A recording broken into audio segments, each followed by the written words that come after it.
Sebuah proyek besar tengah dilakukan untuk mengisi seluruh lembah dengan air, dan proyek itu begitu besar sehingga akan memakan waktu 3 tahun untuk menyelesaikannya. Namun, mengapa proyek ini penting dan mendesak? Waduk Chimney Hollow, yang terletak di Loveland, Colorado, adalah bendungan terbesar yang dibangun di Amerika dalam 2 dekade terakhir. Inisiatif penting ini bertujuan untuk mengatasi masalah besar, menyediakan air bagi masyarakat yang tumbuh pesat di sepanjang Front Range. Sebagian besar air Colorado berasal dari pegunungan Rocky di barat, sementara sebagian besar penduduk tinggal di timur. Bendungan Chimney Hollow akan memasok air bagi sekitar 500.000 orang di timur Laut Colorado, yang populasinya diperkirakan akan berlipat ganda pada tahun 2050. Kebutuhan akan penyimpanan air yang lebih banyak telah disadari lebih dari 20 tahun yang lalu, seiring dengan pertumbuhan populasi Colorado Utara.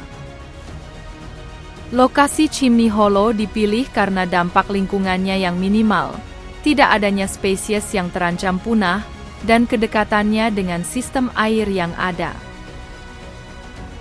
Konstruksi dimulai pada bulan Agustus 2021 dan sekarang hampir selesai, dengan proyek yang ditetapkan untuk dibuka pada tahun 2025.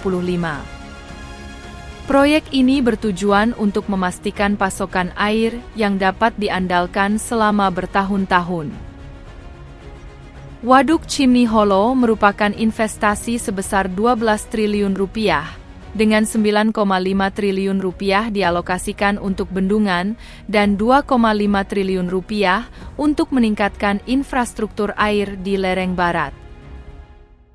Setelah selesai, waduk akan memiliki penyimpanan air seluas 302 meter persegi, meliputi 740 hektar, dengan kedalaman maksimum 101 meter, tinggi 107 meter, dan panjang 1.200 meter. Waduk ini memiliki inti aspal hidrolik, menjadikannya yang kedua dari jenisnya di Amerika. Bendungan Chimney Hollow unik, karena memiliki inti aspal dan lapisan batu, dengan lebih dari 200 struktur serupa di seluruh dunia, tetapi ini adalah dua yang pertama di Amerika Utara, dan Chimney Hollow adalah yang terbesar.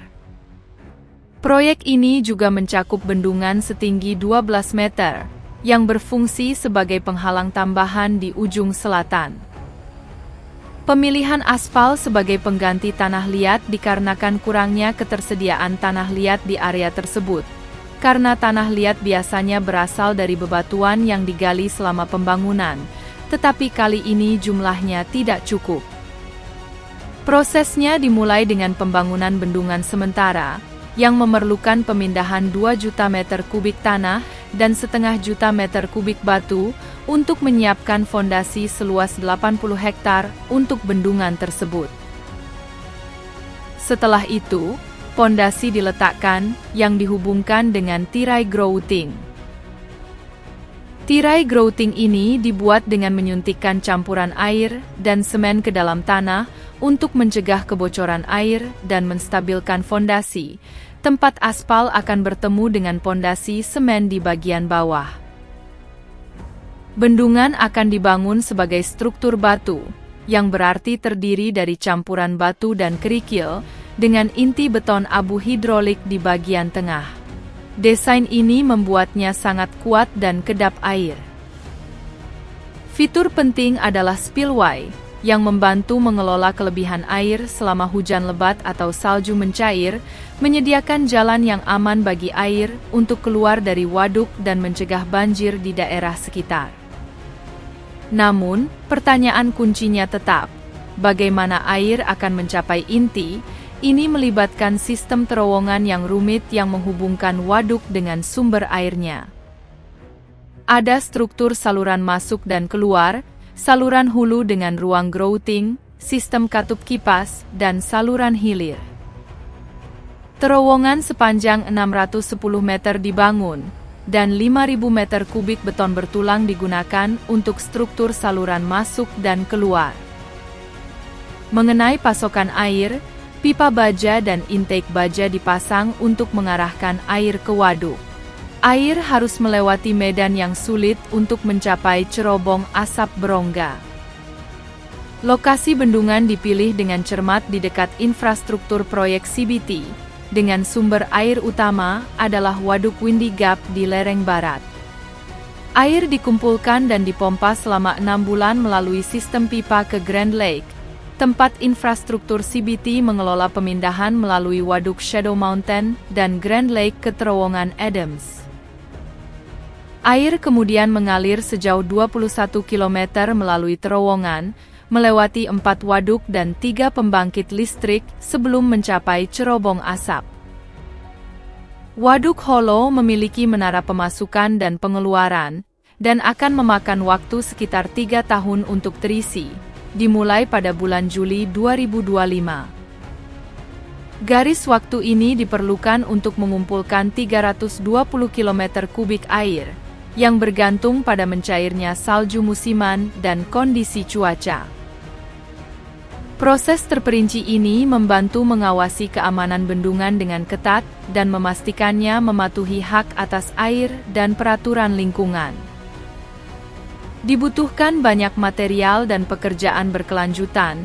Konstruksi bergantung pada tambang batu terbesar di Colorado, yang dapat menangani hingga 63.000 ton batu setiap hari. Batu ini penting untuk membuat struktur bendungan yang besar.